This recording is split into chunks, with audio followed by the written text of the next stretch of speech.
6 మాసాలు 7 మాసాల్లో కేవలం ఏంటి ఉద్ధరించింది,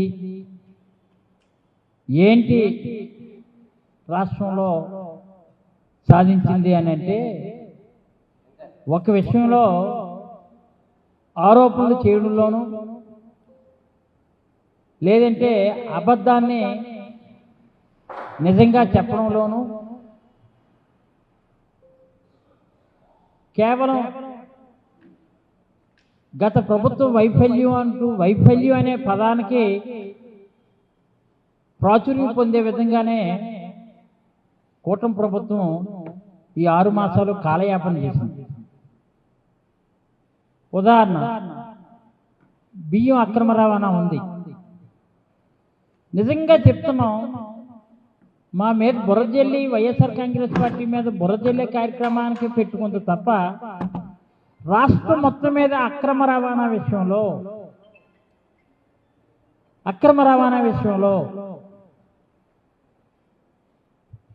ఉక్కుపాదం మోపుతాం. ఏటు ఉక్కుపాదం మోపుతున్నావు?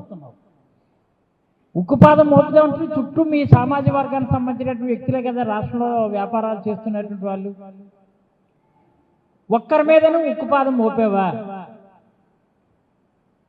వైఎస్ఆర్ కాంగ్రెస్ పార్టీపై మాత్రం ఇదంతా జరుగుతుందని చెప్తాను. ఇది కేవలం నేను ఒకటి మాట మీడియా ద్వారా చెప్తున్నాను రాష్ట్రంలో ఉన్నటువంటి ప్రధానికానికి. ఇది కూటమి ప్రభుత్వంలో ఉన్నటువంటి పెద్దల కనుసన్నల్లోనే జరిగింది. రేపు జరగబోతున్నటువంటి విషయం కూడా వాళ్ళ కనుసన్నల్లోనే జరిగింది తప్ప, ఇటీవల మంత్రి వచ్చాడు సివిల్ సప్లై మినిస్టర్ ఇక్కడికి వచ్చి ఇక్కడ కంటైనర్ ఫ్రైట్ స్టేషన్లు ఇక్కడ ఉన్నాయి. ఏ స్టేషన్ అయినా నువ్వు ఒకటేదో ప్రైవేటు 2 స్టేషన్లు అలా విజిట్ చేసి సిఎఫ్ఎస్లు ఏవైతే ఉన్నాయో 2 చేసి పక్కనే నువ్వు ఎందుకు వదిలేసావు? మీ బంధువానాలనా, లేకపోతే మీ తాలూకా అనుబంధానికి సంబంధించినటువంటి వ్యక్తులు అనాలా, లేదు మీకు పెట్టుబడిదారులుగా ఉన్నటువంటి శక్తులు అనాలా? కేవలం ఏంటంటే ఉక్కుపాదం మోపుతున్నా అని చెబుతూ పేరు గొప్ప ఊరు దెబ్బ అని అంటుంటారు. మా సామెతలు ఉంటాయి. ఒక్కరి మీదనే ఎటువంటి చర్యలేని ఇంతవరకు తీసుకున్నావా? మనోహరే కాదు, సివిల్ సప్లై మినిస్టరే కాదు, అక్కడ ఉన్నట్టు ప్రభుత్వంలో ఉన్నట్టు పెద్దలైనా సరే మీరు తీసుకున్నటువంటి చర్యలు ఒక్కటైనా మీ ద్వారా ప్రశ్నిస్తున్నా. ఇంతవరకు ఎవరి మీద చర్య తీసుకున్నాం? ఇవన్నీ కూడా తాటాకు చప్పులు లేని మార్గం అర్థం అవుతుంది. తాట తెస్తానన్నారు, తాట తీయట్లేదు. ఈ అక్రమ రవాణా చేస్తున్నటువంటి వాళ్ళు ఎవరో ఆ వేటగాళ్ళు అని చెప్పి వాళ్ళతో ఆట ఆడుకుంటూ సయ్యాటలు ఆడుకుంటూ కాలయాపన చేశారు తప్ప ఒక్కరి మీద కూడా చర్య తీసుకున్నటువంటి దాఖలాలు అయితే ఇంతవరకు కనిపించలేదు. ఇక్కడ మా విశాఖపట్నానికి సంబంధించే చెప్తున్నాం. మీరు మొన్న వెళ్ళారు, శీలానగర్ నుంచి వస్తున్నప్పుడు ఇటు బ్రహ్మాండమైన వేర్ హౌసింగ్లు ఉన్నాయి. మీ సామాజిక వర్గానికి సంబంధించినటువంటి వ్యక్తులు ఉన్నారని ఎందుకు విజిట్ చేయలేదు? ఎందుకు విజిట్ చేయడం మానేశారు? వాళ్ళ కనుసన్నల్లో ఈరోజు దేశానికి విదేశాలకి టోటల్గా అక్రమంగా ఎంత రవాణా జరుగుతుందో మీరు ప్రూవ్ చేస్తారా, మమ్మల్ని ప్రూవ్ చేయమంటారా? లేదా ఆ పేర్లు మీరు చెప్తారా, లేదా మమ్మల్ని చెప్పమంటారా? మేము చెప్పగలం. ఆ పేర్లు ఎవరెవరు ఉన్నారో వాళ్ళందరి పేర్లు కూడా అక్రమ రవాణా చేస్తున్నటువంటి రాష్ట్రంలో ఉన్నటువంటి మీకు అనుబంధంగా ఉన్నటువంటి వ్యక్తులు, ఆ శక్తులు, ఆ పేర్లన్నీ కూడా మేము నోరు విప్పి చెప్పగలం. ప్రభుత్వంలో ఉన్నటువంటి వాళ్ళు మీరు అందరూ ఉన్నారు. ప్రభుత్వంలో మీ దగ్గర కావలసినటువంటి యంత్రాంగం ఉంది. ఈరోజు అధికారంతో ఈ రేషన్ బియ్యాన్ని అంతా కూడా దేశాలు దాటించేస్తున్నారు. విశాఖపట్నం మీకేదో చందాలు కాక కానీ రక్షణ ఇచ్చి ఈ రేషన్ బియ్యం ఇతర దేశాలను పంపించడంలో డెఫినెట్గా చాలామంది పెద్దలు ఉన్నారు. పర్టికులర్గా ఈరోజు మీకు మీడియా ద్వారా గౌరవ ముఖ్యమంత్రి గారు కానీ డిప్యూటీ సీఎం గారు కానీ మీరు దయచేసి వీళ్ళపై దృష్టి కేంద్రీకరించి వీళ్ళపై చర్య తీసుకోవాల్సినటువంటి అవసరం మీ భుజస్కంధాలపై ఉందని మాత్రం ఈ సందర్భంగా తెలియజేస్తున్నాను. ఎందుకంటే మా విశాఖ పోర్టే ఒక వేదికగా దీనికి పనిచేస్తుంది, వేదికగా ఉంది. పైపెత్తి మేము ప్రశ్నిస్తే ఏం చేస్తున్నారు మీరు? డైవర్షన్ పాలిటిక్స్, బాగా డైవర్షన్ పాలిటిక్స్లో ఆరితేరినటువంటి సమర్థత, ఆ చాకచక్యం మీకు వెన్నతో పెట్టిన విద్య కాబట్టి పలానా దగ్గర ఇక్కడ జరుగుతుంది, విశాఖ నుంచి మీ అస్మదీయులకి సులభతరం అవుతుంది కాబట్టి మనం ఏమీ కూడా మనం గట్టిగా కానీ చర్య తీసుకుంటే మన వాళ్ళ పేర్లు బయటకు ఎలాగొచ్చేస్తాయనేది మీరు అనుకుంటున్నారు. విశాఖ పోర్ట్ అథారిటీ విపిఐకి అనుబంధంగా ఉన్నటువంటి Visakha container terminal private limited VCTPCL నడుస్తుంది. ఈ సంగతి అందరికీ తెలిసిందే. ఇక్కడి నుంచే వివిధ దేశాలకి ఎక్స్పోర్ట్ జరుగుతుంది. టోటల్గా ఈ అక్రమ మొత్తం రేషన్ బియ్యం, ఈ అక్రమ రవాణా కూటమంతా కూడా ఇక్కడి నుంచే జరుగుతుంది. కంటైనర్ కార్గోకు సంబంధించినటువంటి కంటైనర్ ఫ్రైట్ స్టేషన్లు కూడా ఇక్కడ ఉన్నాయి. ఇవన్నీ కూడా విసిటిపిసిఎల్ ఆధ్వర్యంలో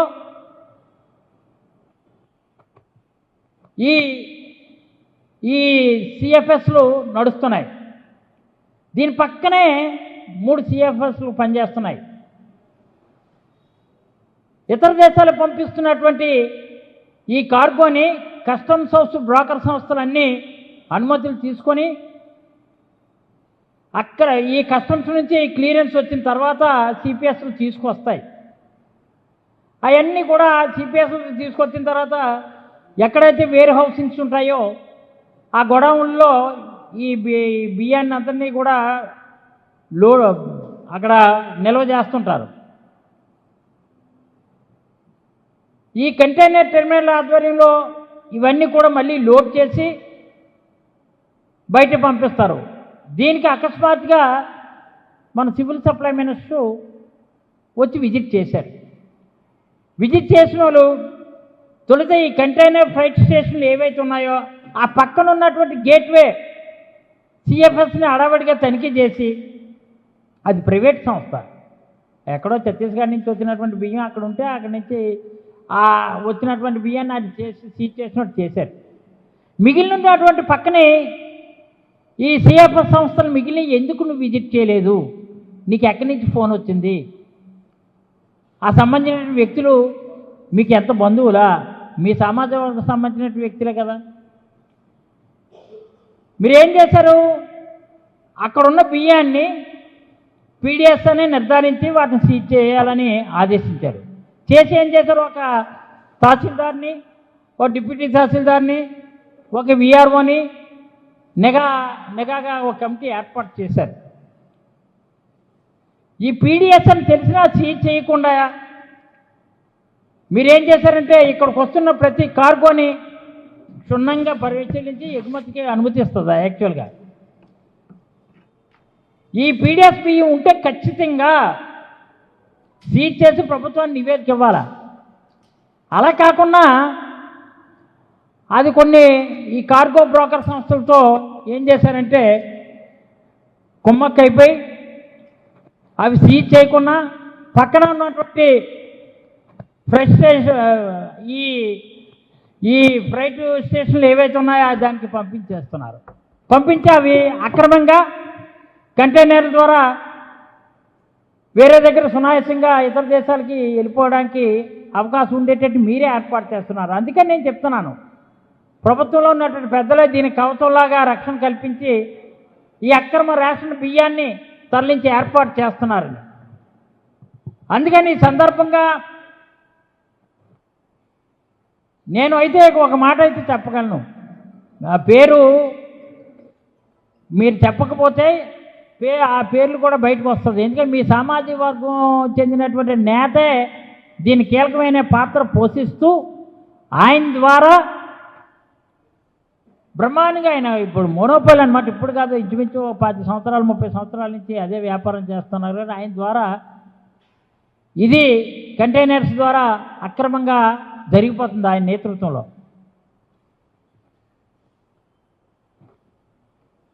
ఎంత అంటే ఇదే ఎవరైతే నేను ఇప్పుడు చెప్తున్నానో ఈ సీజ్ చేయకుండా స్పెషల్ టీం పంపించేస్తున్నటువంటి బియ్యం మొత్తం అంతటినీ కూడా ఏంటంటే సదరు వ్యాపారికి అంటే ఈ కూటమి ప్రభుత్వంలో ఉన్నటువంటి సామాజిక వర్గానికి చెందినటువంటి వ్యాపారికి చెందినటువంటి సిఎఫ్ఎస్కు వెళ్తూ మొత్తం బార్డర్స్ దాటిపోతున్నది అన్నమాట.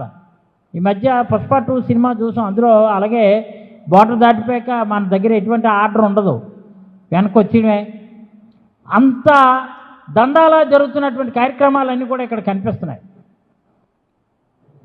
అందుకని ఈరోజు చెప్తున్నాను, అక్కడ మొత్తం అంతా కూడా 60 కంటైనర్లో వ్యాన్హై 367 పిప్లో ఈ నెల 12వ తారీఖున అర్ధరాత్రి చైనాకు బయలుదేరింది. మరి ఆ షిప్ని నువ్వు ఎందుకు సీజ్ చేయలేదు? మంత్రికి తనిఖీ చేసిన సమయంలో సీజ్ చేసినటువంటి బీటో ఇంటర్నేషనల్ చెందినటువంటి బియ్యాన్ని కూడా పారసోరేజ్ లాజిస్టిక్ పేరుతో చైనాకి ఎగుమతి చేయిస్తారట. ఇది మా దగ్గర ఇన్ఫర్మేషన్ ఉంది కాబట్టి ఇంత తేటతలని చెప్తున్నాను.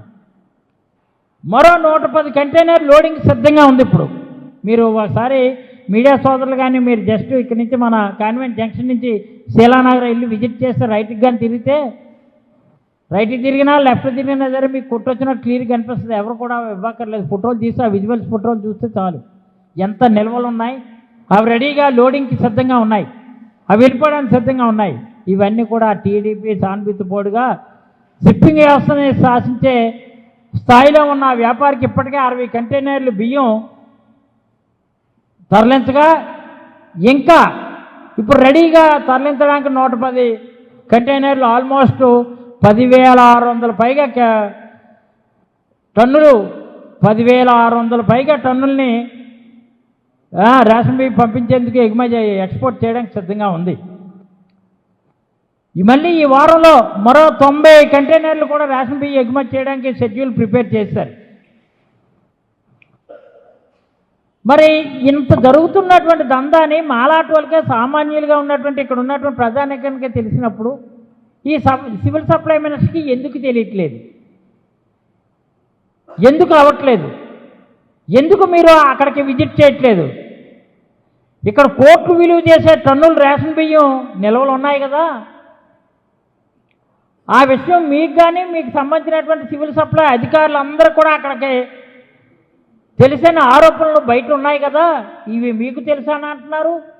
ఇక్కడ సివిల్ సప్లై అధికారులందరికీ తెలుసని అన్ని ఆరోపణలు పొంకాల పేపర్లో వచ్చాయి కదా. మా మీద ఇదంతా వైఎస్ఆర్ పార్టీ అక్రమంగా రవాణా చేసింది, దీనికి గేట్లు తెరిచింది, మీరే వెనకాలండి వెనక నుంచి అప్పుడు ఆ రోజుల్లో పంపించారు అని మా మీద ఆరోపణలు చేయడానికి చేస్తున్నారు తప్ప కానీ ఆధారం ఒక్క ఆధారమైనా మీరు నిరూపించారా? మీరేం ప్రూవ్ చేశారా? ఎందుకంటే ఇక్కడ ఉన్నటువంటి వేరే హౌసింగ్ కానీ అలాగే మరొక ఆ పక్కన ఉన్నటువంటి 2 సంస్థలు కానీ ఆ టీము ఎందుకు విజిట్ చేయలేదు ఎప్పుడు కూడా మీమాంస అన్నమాట. మరి దీనిలో లొసుగు ముసుగు మరి మంత్రికి తెలియాలా, సంబంధిత అధికారులకు తెలియాలా? మంత్రి సీజ్ చేసిన బియ్యాన్ని బీటో సంస్థ నవంబర్లోనే 1000 టన్నుల రైస్ బియ్యాన్ని ఎగుమతి చేసేందుకు కార్గోకి ఈ కస్టమ్స్ నుంచి క్లియరెన్స్ తీసుకువచ్చినట్లు తెలిసింది. ఆ తర్వాతే దాడులు జరిగాకేమో ఎక్స్పోర్ట్ చేయకుండా అది ఆపేశారు. ఇప్పుడు అదే టీడీపీకి అదే కూటమి ప్రభుత్వాన్ని సామాజిక వర్గానికి చెందినటువంటి వ్యాపారి సిఎఫ్ఎస్ నుంచి పాత బిల్లులతో ఉన్నటువంటి కార్గోని కస్టమ్స్ కళ్ళు కప్పి పంపించేందుకు ఒక పక్క ప్రయత్నాలు జరుగుతున్నాయి. అంటే పాత బిల్లులే చూపించి ఈ సీజ్ చేసింది కాదు, ఇది పలానా సెపరేట్ ఇది అని చెప్పి అవి ఆ అక్రమ రవాణాకే ఉపయోగపడుతున్నాయి అవి బిల్లులు. ఇప్పుడు సీజ్ 48 గంటలు జరిగింది, ఇంతవరకు కూడా ఎటువంటి యాక్షన్ లేదు. యాక్షన్ లేదా వాళ్ళ నుంచి రియాక్షన్ లేదు, యాక్టింగ్గా జరుగుతుంది ఇదంతా. పోనీ అందుకనే చెప్తున్నా, ఏ ఒక్క సంస్థ పట్ల కానీ ఏ విషయం పట్ల కానీ ఆరోపణలు తప్ప మీకు ఆధారాలతో కూడుకున్నటువంటి విషయాన్ని, మా హయాంలో జరిగినటువంటి విషయాన్ని, మా హయాంలో జరిగిందని మీరు ఆరోపణ చేస్తున్నటువంటి విషయాన్ని ఆధారం చూపించగలిగారా అని మాత్రం మీడియా సోదరుల ద్వారా నేను అడుగుతున్నాను. ఎందుకంటే ఈ నెల 9వ తారీఖునే మొత్తం 483 టన్నుల వరకు కూడా బియ్యాన్ని సీజ్ చేయాలని ఆదేశించారు. అన్ని డాక్యుమెంట్లు కానీ బిల్లులు కానీ 48 అవర్స్లో పంపించాలి, 48 అవర్స్లో నాకు మొత్తం ఎవిడెన్స్తో చెప్పాలని డైరెక్షన్ ఇచ్చారు మీరు. ఇప్పటి వరకు 5 రోజులు గడిచిపోయింది, ఇప్పటికే దాని మీద ఊసు లేదు. మేం పెట్టే గోస తప్ప దాని మీద ఊసు లేదు, జాస లేదని మాత్రం ఈ సందర్భంగా మనం చేస్తున్నాం.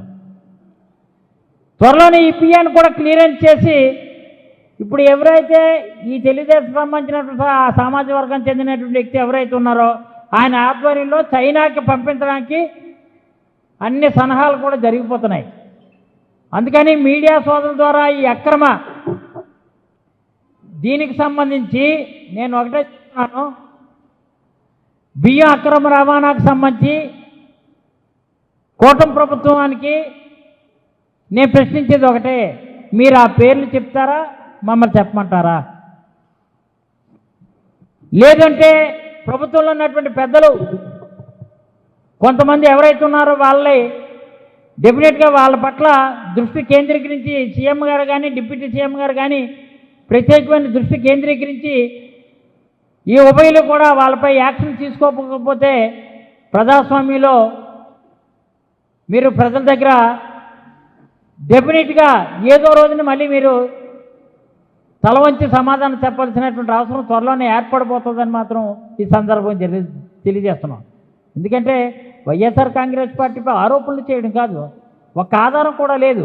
కానీ మీకు ఆధారాలతో కూడుకున్నటువంటి ఎవిడెన్స్తో కూడుకున్నటువంటి మీ ఏదైతే civil supply minister surprise visit అని చెప్పి కాకినాడ పోర్టుని అడ్డం పెట్టుకొని డైవర్షన్ పాలిటిక్స్ చేస్తూ విశాఖ పోర్టుని కేంద్రంగా తీసుకొని ఇతర దేశాలకి అక్రమ బియ్యాన్ని, ఈ రేషన్ బియ్యాన్ని తరలించడం వాస్తవం. ఈ విశాఖ పోర్టు అడ్డాగా మీకు కనిపించింది, కానీ కాకినాడ పోర్టునే అని చూపించారు. మొన్న మంత్రి వచ్చినప్పుడు కూడా కావాలని వాంటెళ్ళి ఆ పక్కన ఉన్నట్టు సంస్థలు వెళ్ళకుండా ప్రైవేట్ సంస్థలు రెండింటి పట్ల జస్ట్ సీజ్ చేసినట్టు షో చేశారు. ఎప్పటికైనా ఇలాంటి నాటకాలు మానుకోవాలని, మీ బోటకాలన్నీ కూడా ప్రజలకు తేటతలం అవుతున్నాయని, మీ చేతకాంతనాన్ని వైఎస్ఆర్ పార్టీపై వృద్ధి చేసే కార్యక్రమానికే ప్రధాన ఎజెండా కింద పెట్టుకున్నారు. ఎప్పటికైనా సరే ప్రభుత్వం ఈ అక్రమ బియ్యం రవాణా విషయంలో కూటమి ప్రభుత్వం డెఫినెట్గా కూటమి ప్రభుత్వంలో ఉన్నటువంటి కొంతమంది పెద్దలు కవసంగా నిలిచారు. మీరు కళ్ళు తెరవండి, కళ్ళు తెరిచైనా సరే నిజాన్ని బయట పెట్టండి అని మీడియా సోదరులకి తెలియజేస్తూ, ఏ కార్యక్రమం అయినా సరే డైవర్షన్ కావాల్సింది, డైరెక్షన్ కావాలి. డైవర్షన్ పాలిటిక్స్కే ప్రత్యేకమైన దృష్టి పెడుతున్నారు తప్ప ఒక డైరెక్షను భవిష్యత్తులో ఈ విధంగా మంచి ప్రభుత్వం మంచిగా నడిచింది అనే కీర్తి స్ఫూర్తి కలిగే విధంగా మీరు ఏ రోజు కూడా ఈ 7 మాసాల్లో ఏ ఒక్కరోజు కూడా అడుగులు ముందుకు వేయలేదు. కాబట్టి ఇప్పటికైనా కళ్ళు తెరవాలని ప్రభుత్వంలో ఉన్నటువంటి పెద్దలకి తెలియజేసుకుంటూ నమస్కారం.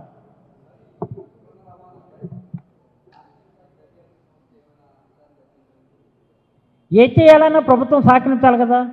ఆ దర్యాప్తు సంస్థకైనా సరే ప్రభుత్వం సహకరించలేదు. కారణం ప్రభుత్వంలో ఉన్నటువంటి వాళ్ళకి సంబంధించినటువంటి వ్యక్తులే కాకినాడ పోర్ట్ అవ్వచ్చు, విశాఖ పోర్ట్ అవ్వచ్చు, లేదా గొడవలలో నిల్వలవ్వచ్చు, ఈ తెలుగుదేశం కూటమికి సంబంధించినటువంటి వ్యక్తులు శక్తులు ఉన్నారు కాబట్టి, అడ్డాగా ఉన్నారు కాబట్టి, వాళ్ళు చేస్తున్న వ్యాపారస్తులు కూడా వాళ్లే కాబట్టి వాళ్ళ మీద నిఘా సంస్థ దృష్టి పెట్టనివ్వకుండా ప్రభుత్వంలో ఉన్నటువంటి కొంతమంది అడ్డుకట్ట వేస్తున్నారు.